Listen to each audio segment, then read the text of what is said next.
Thank you for joining, everyone. Pretty excited to be here. It's the first time I'm being a part of an online event. I think, thank you, MoEngage, for organizing this. Great to see all the content and speakers and the effort that went on to bringing this event live. And I think I'm the only one over here speaking on a specific topic. So the topic that we're going to be discussing and in length actually is how to onboard new customers, just like how we immensely spend time into onboarding new customers in the offline world, just like how customers get into a particular store or particular theater or let's say a particular activity. We spend brands or marketers spend a lot of time figuring out that kind of customer experience, because customer experience has been the most critical thing for any business since centuries, since we know business. Now, the challenge is, how do we bring that customer experience and that same customer experience? What are the possibilities for that kind of experience to be on mobile? Because we even solved it in the digital space to an extent, because web has been over here for more than 25 years now. Now we are talking about mobile and different platforms within mobile and different channels within mobile. I will take you through some of the things that Branch has observed. I will take you through some of the things that we see that are successfully implemented by brands and are loved by the customers. Before that, a quick introduction about myself. I am Govind. I handle partnerships for Branch, and I also manage sales in the region over here in Southeast Asia and Australia. I've been with Branch for 5 years now. I like to spend a lot of my time with partners, interacting with the ecosystem and building joint solutions for customers, again, for seamless experiences in the mobile world. Into the session, we have different points over here to talk about today. Firstly, I will give you a little of introduction and brief about Branch and what Branch does. That sets a good context as to what I'm talking about and where I'm coming from. And then we will talk about some of the points on user experience, how consumers are feeling today interacting with mobile brands, and how that can be better. And we'll also talk some pointers on decisive movements and where there is an opportunity for us to enhance the experience for customers as marketers and brands. And we will also talk about some of the examples and samples and key takeaways after that. And then if there are any questions, I'm happy to take. So Branch is a company headquartered in California. We majorly focus on linking experiences for brands and also performance. So when I mean by linking experiences, we help brands create links that allows their users to interact with the brand in a much more simpler way, which in the world of mobile has been a challenge from the past year, since the time mobile has come into the existence. In the world of web, it was pretty easy. Links controlled the entire web ecosystem. There's a HTTP protocol. The user used to click on it. The user lands on the specific page inside the world of web. And that also allowed the users to seamlessly get into the world of web and navigate through the world. Now, when the app world started, there is an app store. There is an ecosystem of the app store. There are multiple platforms, and the user need to jump the wall gardens to get into a particular content page inside the app, because there is no way, it's not democratized. That basically disengages the user. That doesn't allow marketers to be able to spend their time effectively designing campaigns, attracting the user to their brand. Branch identified the problem 5 years ago, and we thought the only way for us to do this is slowly democratize the entire world by creating links and letting users click on these links and enter into the app, so that marketers get an opportunity to use their content to market. Otherwise, the marketing with apps is just app install campaigns. You just tell there's an app, the user installs, there's an app, but there is no other way for you to find out what the app has to offer before even getting into the app. That's what Branch lets brands do, and also allow brands to track these campaigns, where the users are coming from, what the users are performing in the app for the first time. So we are across 12 offices in the world. We are around 400 people. We are present in Singapore, Australia, India, China, and Korea in the APAC markets, and we work with over 50,000 apps. And from the start, Branch has been working on the mission to make the mobile world as simple as web.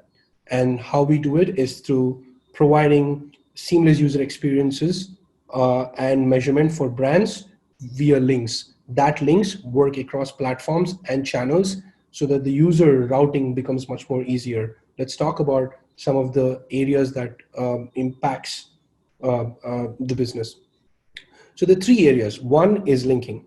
So when we talk about linking, we're talking about links that are compatible across different platforms and channels. For example, the user interacts with your brand via email, via an ad, via an SMS. There are multiple channels, and the user interacts via mobile web, desktop, and app. So allowing links to be in these platforms, in these channels, in these areas, so users can interact with that brand. When the user clicks on the link, the user gets a better user experience, and that is what we call the engagement. And next is attribution.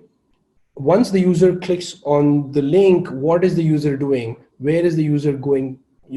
What is the journey of the user until the user gets into a particular page, into an app, and then purchases?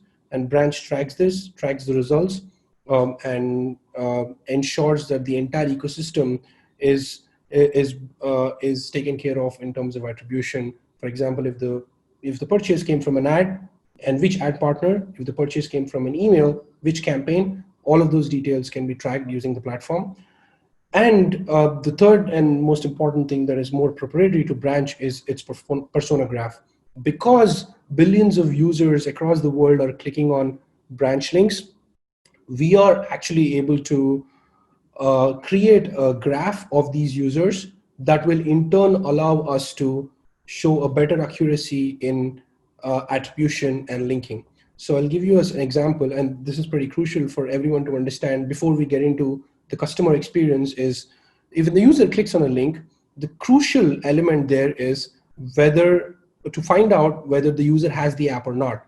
That is the most crucial element. Whatever we are talking about in terms of device IDs, in terms of the IDFA changes, in terms of whatever is happening in the industry and platforms changing, that is the thing that is going to be impacted the most.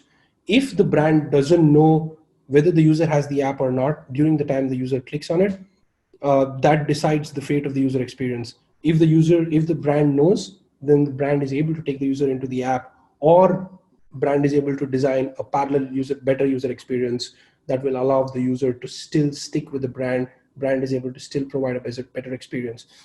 And with Branch persona, because Branch links are being clicked everywhere, Branch is able to create that kind of a persona where Branch is able to understand whether the user has the app or not. Once the user has the app, then the brand can decide what journey the user need to take, and then also be able to attribute for better intelligence. And sorry, yeah, this is one slide explanation. There are ad partners, there are channels, email service providers, platforms like MoEngage. We have very strong integrations with platforms like MoEngage, where if the user clicks on a particular email, the user, following this journey over here, the user will get into either desktop, mobile app, or mobile web, depending on where the user clicks the link on. And then once Branch is able to provide that experience, Branch passes that data to analytics platforms for better intelligence, like Mixpanel over here. And then the events that you see over here are also able to be optimized, also able to be served better with the help of customer data platforms like Segment, who's also a partner over here. So this is a one-slide explanation, and let's get into how we are seeing this in the market and what is the impact of the technology and the user experience, and where we are actually seeing the interjunction. So just to give you the background of how we see the entire thing, right? What we really believe and what we all should believe as marketers is that we are not only competing with our competitors on the product side, but we're also competing with our competitors on the experience side. If we don't provide a better experience, someone else will provide a better experience and will steal the customer away from us. And that is more so very important in today's world, because we don't go out, we are at home, everything is in one particular device, whether we want to watch something, buy something, perform an activity, running, walking, everything what we do is on the mobile. And if I am not given that kind of an experience as a user, I'm not going to continue with that brand. Similarly, what you're seeing over here, there's a loyal user of a famous app, and if it doesn't open, then the frustration comes up. And every time the user drops something, is majoritarily on the experience side, especially on the mobile. And if you see, one of the major examples that we always talk about is one of the biggest publications that we see in the US. The users are with the publication for nearly 35, 40 years, spending money and reading the news articles. But just because the experience is bad, just because the user, when they click on something, is not taken to the particular place or not being cared, the user leaves the brand. And this happens a lot with all of us. I have uninstalled the app because of bad experience many times, and I'm sure everyone over here have the same experience. And the biggest myth and biggest thing that needs to be pointed out over here is that the companies don't really understand how to solve that kind of problem. There's a myth that this is a platform problem. Of course, it's something that platforms don't allow. There's data cannot be passed from one platform to another platform. Data cannot be passed via wall gardens. Now, that's the reason why we are educating the market and letting the market know that this is possible, and there are ways to make it possible with companies like Branch and with deep linking technology. And moving on from that particular topic to onboarding, and in the recent study that we conducted, 57.4% of the marketers referenced onboarding as the top tactic. If you're not able to provide the onboarding that the user is expecting in the initial phase, then we're not holding that particular customer with us. And this is extremely crucial. And we will talk about those tactics right now, what those tactics are. And some of the other stats that, before we get into some of the other stats that we have pulled out for this session, is 20% of the users abandon within 30 seconds. I'm sure you all have these experiences. We click on something, we open the app, and we see something that we don't expect to see. I click on a product on Facebook, I end up getting into the app and I see some other sale that's happening, and I don't know where my product went. I clicked on something, so I install the app immediately. And then within 1 day, like for example, if the user doesn't know what else is in the app, I click on a particular activity app, and I went into the app, I performed that activity, I am done. But the app offers a lot more. If we don't educate the user in terms of what our app has to offer, we lose the user again. And 25% of the apps run. I think this is something to do with awareness to download. If we all actually, when we release an ad or an email, we always talk about the product. But what we have seen is, if we talk about the steps, if we talk about how easy it is to perform that kind of an activity in the app, that increases the awareness to download. We see a lot of times 3 steps to perform this activity, 2 steps to get there. I think those kind of messages also work great when you talk about awareness to download step. Let's discuss some of the moments and what triggers some of the examples of onboarding. It's going to be interesting. So one thing that we need to understand is that two basic things that we need to think over here. One is that single touch point to complex. Earlier, it was just one click to web page. That's it. Today, we need to think about multiple platforms and interactions. The user can click on the one platform. There will be a certain type of an experience in web. There will be a certain type of experience in app. and a certain type of experience in mobile web. So brands need to really design these experiences so that it caters to different segments of users going to different platforms, not just for the segments of audiences, just like how we do on the age and a gender perspective, but also from the platform perspective. And also make sure that the connection between these platforms are in place. If the user clicks on something on web, and let's say the user downloads the app, we need to hold the context. Let's say I logged in on the web and I downloaded the app and I get into the app. That login information needs to be passed to the app, so the user feels known and the user feels engaged already. That allows that allows you to keep the user even after downloading the app. So three key things that we'll talk about in the first section. That one is a registration, and registration basically is how simple is a registration. I'm sure this is a topic that's well aware. It's also important when you're talking about cross-platform strategies, which is which kind of social platforms are we using, whether we're using Facebook, Google, or whether using our own email for the users to register. We'll talk about some of the examples here, some of the brands that we have seen doing a good job in utilizing this particular Google, Facebook login. Second one is order login. Whether the user is on desktop or on the mobile web, make sure that the information is passed, because that's the key. I think the examples that we saw on WSJ, how many times have you clicked on a link on Twitter, you are already logged in that particular app, but you go to the mobile web and that mobile web asks you for a login information. I am sure it has happened many times. I still today struggle with that. And the third one is first share. Today we are living in the times where, just think about it this way, where I go to a store, I see something, I want to send something to my friend. And if I'm not, and in the offline world, it's easy because I go with my friend or I go with someone, I call, I do something. But here in the online world, and especially in the mobile world, it's important that we allow and we let that sharing happen. Otherwise, that also leads to frustration, because that is also a black box for a user. Let's see some of the examples over here that we see. So we have Smule example over here, where the user is easily signed in with Apple or with Facebook, and the user gets into the app and the user goes and performs that particular activity over here. And another one is seamless handoffs.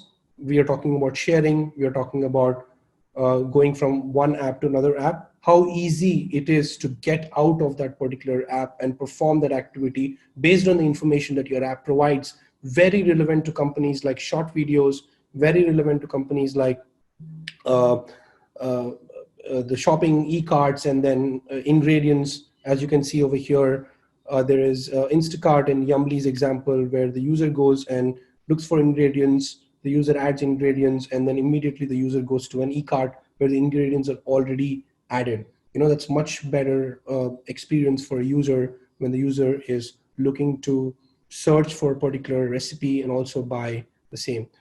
Another examples that we have seen over here are Showcase Showdown. This is actually one of the very crucial ones, because some companies do a great job in doing so. When the user enters the app, or even before the user enters the app, we need to show what is possible for the user in the app, not just the product. I think we have seen a lot of difference between how the ad or a particular email shows talks about the product versus what happens in the app and how the experience is promoting that kind of an experience. I will talk about some of the examples there as well. And what is the first task? I think first task is important in terms of the user understanding what is available in the app, because you are engaging the user in that way. I think you've seen that in Smule example as well. I'll talk about it. So here we have a very a growing app, mobile app in India called Shilpa Shetty, where we are actually showing what's available immediately after the user comes into the app, before the user tries to log in. not after. So the user gets in, the user will understand quickly that it's an app that is to deal with fitness and wellness, and the user gets into a particular a window where the user sees what the price, monthly, yearly, or quarterly is, straight getting into the action, and then seamlessly getting into the sign up page, and then signing up through social. So this is the flow that really has been working well within the companies that are with Branch. And a lot of times the users drop when you ask for more information. So if we don't give context as to why this user needs to give the information, then we will see the drop. So that's one of the things that we've been observing is give that kind of a messaging, give either by text or either by showing different images. I think that would really increase your conversions from installation to activation. That is also important. And another one is showing what else is available in the app. Immediately after the user gets into the app, we see different screenshots. This is one of the most famous tactics that we see recently in the industry. We all get through it. Give a skip feature as well, but the user at least understands what else is available in the app. This is one way to do it. Another way to do it is also allowing the user to perform or that kind of an action that will let you give the information. For example, in this case of Smule, we also see this in Spotify, we see in Apple Music, we see in social short video platforms like TikTok, where we get what we need, like electronic, we're into electronic, we're into British, we get to choose. That will give some sort of a sense of ownership to the user. That is also very important. Instead of we showing what needs to be shown, the user is saying what they need to see. And another one is customized onboarding. This is also pretty crucial when we're talking about first share, is because why should the user share? And what is the incentive for the user to share? It could be a referral. It could be it could be in recent trend or an attraction. But for that to go viral, we see a lot of companies using referral program. Now, when the referral program is used, what is also important is how are you automating that process instead of giving codes to people, putting that codes on posters or on ads. You just put the code inside a particular link. The user clicks on the link, directly the user gets onboarded, and the code is applied. And into the last stage, we have additional post installs, which is basically what if the user drops out of, the user goes to the web or the user goes to the app, the user drops out. So how are we actually re-engaging with those users? And related to that same topic is re-onboarding, using the same context to re-onboard the user. Is some of the things that you will see over here is enter the email. Shopify does it very well. Is the user enters the email for sort of a verification, and the user, when the user sees the email, the user clicks on it, immediately the user gets onto the app. A lot of times what we see is that sort of a linking breaks there. The user clicks on it, the user goes to mobile web. And when the user goes to mobile web, then the information is lost. I think that is pretty critical. We need to be able to connect these apps, whether it is like Gmail or our app and the platforms as well. So the context sticks across the user journey. And this is additional post install first. This is also pretty crucial because let's say the user goes into a particular ad and clicks on it, and the user either directly gets on to the app if the user has the app, or the user gets on to the mobile web.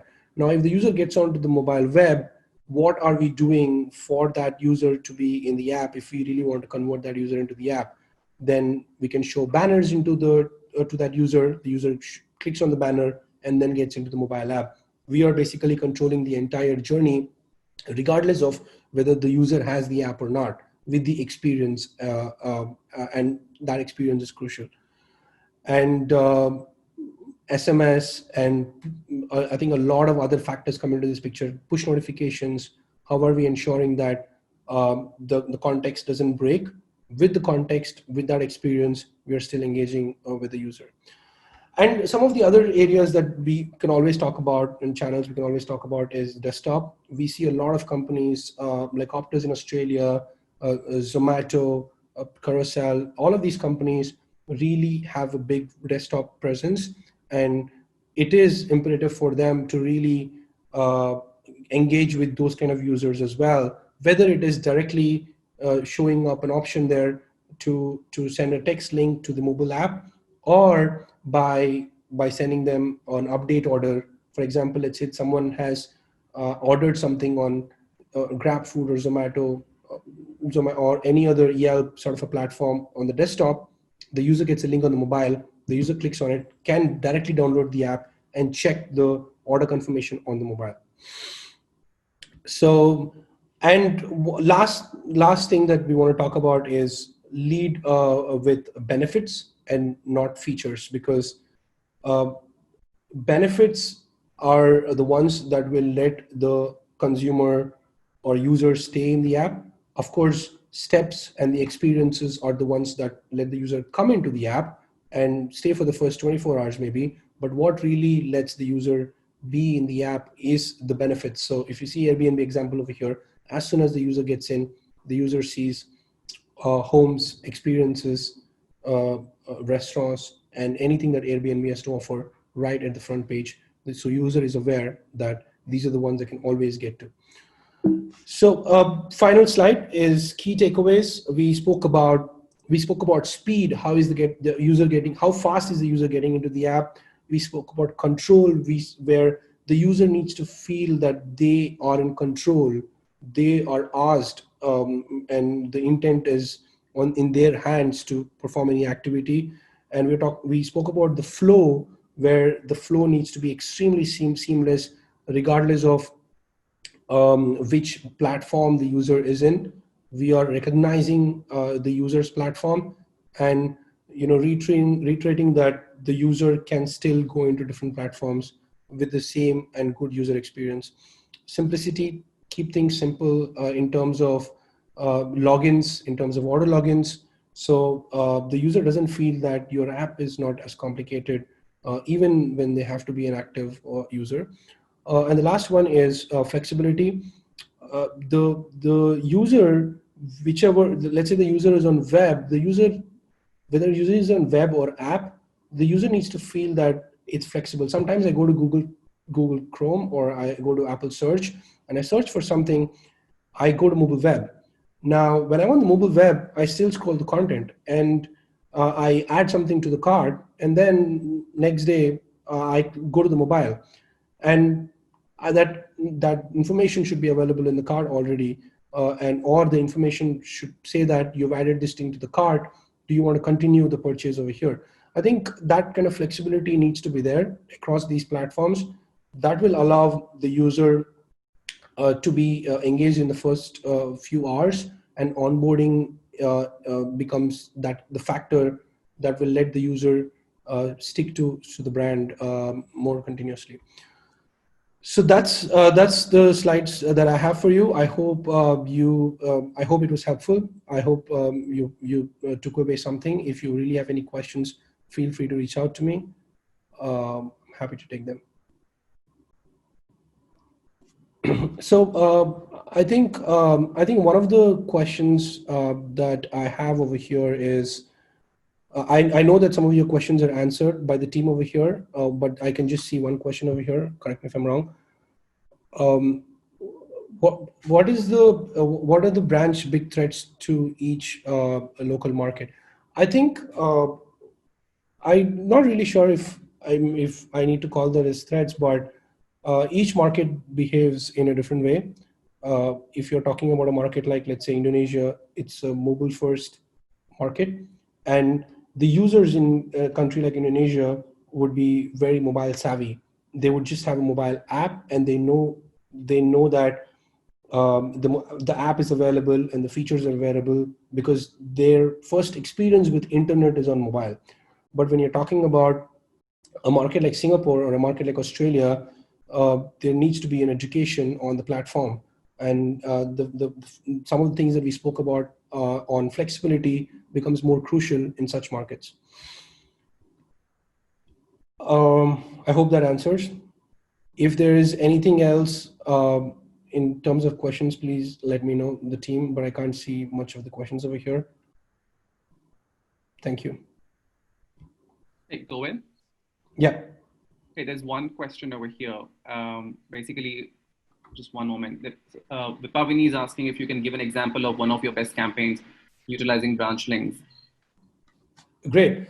So there are, in terms of ad campaigns, it of course has got a lot to do with ad companies, ad partners, what creatives, and where is the ad being displayed, etc. Let me talk about an organic campaign that is one of my favorite and that I have seen 5 years back, and it's now starting to pick up. There's an app called the League, which is a dating app in the US. So what League has done is they have launched their dating app for only exclusive invites, and they called it VIP invitations. So only people with that kind of an invite are eligible to get into the app. Now, people who don't have the invite can come in and sign up, and they will have a waiting list number. And each user came in and signed up, and the waiting list number, let's say, is 50,000 or 100,000 or 200,000. Now, their waiting list number will go up if they share it with their friends. So the more friends that they share it with, the waiting list number will go up and up. So my 400,000 waiting list number can be 100,000, can be 50,000, can be even 1,000 if I share it with, let's say, 100 friends, and they have a math around it as to one invite could be 40,000 people in terms of waiting list. So each user, and they used to track that with Branch in our influencer analytics, each user was bringing them nearly 50, 60 more users. And when they get a user, and that user will have one VIP invite to give away. That basically created a cycle, and that became so viral. And they had to, within 6 months, their MAUs have topped up for more than 2 million, and that app became one of the most popular apps in the United States in terms of invitation-only dating.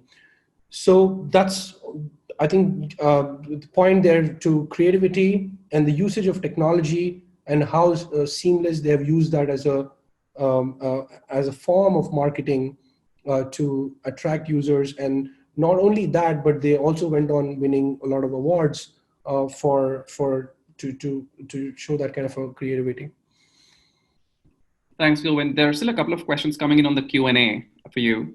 Karan has a question for you. What are some of the major differences between APAC countries like India versus a country in Europe in terms of the limitations for app developers to deliver the experiences you just spoke about? Okay, interesting. So I think I've answered this a bit earlier. So each country is different, but I would categorize two types of market. One market as mobile first, one as desktop first or digital first. So markets like desktop first, Australia, USA, some parts of Europe, like UK, Germany, they are the markets where experiences, flexibility, complications are much more important to look after, because that's where more platforms are involved. The user must have got into internet 20 years ago. The user is used to type or do something on desktop, or the user is used to do something on mobile web. That's where you need to design a lot more experiences to cater to those kind of segments, especially in those kind of markets. And within our region, if you need to talk about, I'll pick Singapore, I'll pick Australia, to an extent Thailand maybe, and to an extent India, but rest of the regions are purely mobile first. And when you're talking about mobile first, the challenges would be on the onboarding side, where once the user installs the app, immediately within 24 hours, what is the user seeing in the app? That will be a bigger challenge than flexibility, like the user getting onto the mobile web, which is more relevant to markets that are desktop first. So I think product teams have been figuring out the experience on the mobile for years now. There have been a lot of companies who've invested millions of dollars into deep linking technology themselves, and we have known them, and we've been working with them. And it's just impossible to really build that kind of a technology in-house. The reason is because you cannot build a network with just one company. So when you are building links, your users are only within your platform. But when a third-party company like Branch, or any company for that matter, really comes up with the technology, they are interacting, or their links are interacting with thousands and tens of thousands of companies that will build that accuracy better. So it's to do with technology and to do with data. So we need to mix both.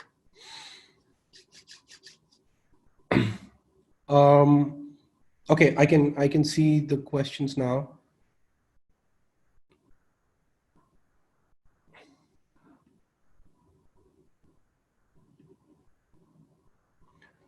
Let me answer this as well. I'm not really sure of the time, but what do you think is the biggest difference or challenge in onboarding B2B versus B2C customers? I think the difference is that with B2B, you can really focus more, because you might have a lot more data of that user compared to B2C. With B2B, let's say we are talking about a company like a corporate insurance or corporate, lawyers. You already have that kind of an insurance. You can build that experience with that data in a much more advanced way. So I would say that this is widely used and widely recognized more on the B2C, because you're dealing with millions of users, and you will need to take care of each user's experience at scale. That's where the challenge comes. If you're talking about, let's say, 50,000 users in your hand or 100,000 users in your hand, you can the experiences that you would want to provide to them can anyway be customized and personalized with the data that you as a company already have. But when you're talking about consumer company, the data is extremely less, sometimes zero. You need to predict most of the times, and that's where it becomes complicated.